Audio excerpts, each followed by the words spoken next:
Hyderabadi biryani, mutton का गोश्त, ginger garlic, हल्दी, लाल मिर्च, जीरा पाउडर, धनिया पाउडर, काली मिर्च, दही, नमक और मैरिनेट। देगी मिर्च मैरिनेट हो गया, इसी घी, प्याज, ग्रीन चिली और भूनते, कटा हुआ धनिया, ग्राम पुदीना और भूनते।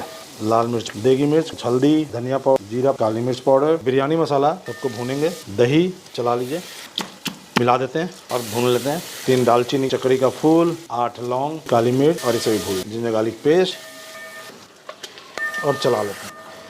कटा हुआ टमाटर चला लेंगे अच्छे से। ढक्कन लगाते हैं, थोड़ा सा गर्म पानी चला लेते हैं। आइए ढक्कन लगाते हैं। थोड़ा सा जीरा, दालचीनी का टुकड़ा, हरी इलायची, 4 अनीस, 4 लौंग, 3 तेजपत्ते, पुदीना के